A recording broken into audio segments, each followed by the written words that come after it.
সমাতে এলাকাতে আপনারা জানেন যে এলাকার মানুষ সবাই কংগ্রেস ছিল এবং এলাকায় কংগ্রেস ছাড়া মানুষ বুঝত না, কিন্তু কিছুদিন মানুষকে ভুল বুঝিয়ে মমতা ব্যানার্জি এই সংখ্যালঘু মানুষদের ভোটটা নেওয়ার জন্য একটা ভুল বুঝিয়ে মানুষকে যে আমি সংখ্যালঘুর মুখ এই ভুল বুঝিয়ে তিনি সবাইকে এখানকার কংগ্রেস করেছিলেন এবং আমাদের এলাকার বিধায়ক যিনি ছিলেন তিনিও সেই লোভে এখানে কংগ্রেসে গেছিলেন।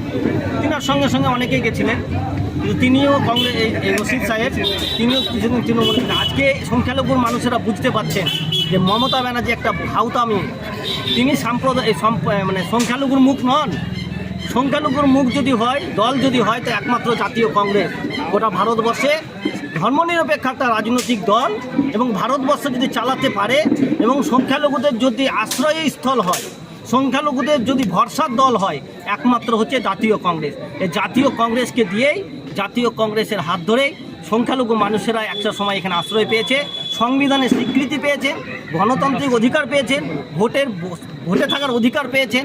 আজকে তৃণমূল মমতা ব্যানার্জি সাম্প্রদায়িক RSS বিজেপির হাত ধরে কখনো NRCর ভয়, কখনো এসআইয়ের ভয় দেখে, SIয়ের ভয় দেখিয়ে সাম্প্রদায়িক এই সংখ্যালঘু মানুষদের আতঙ্ক সৃষ্টি করছেন।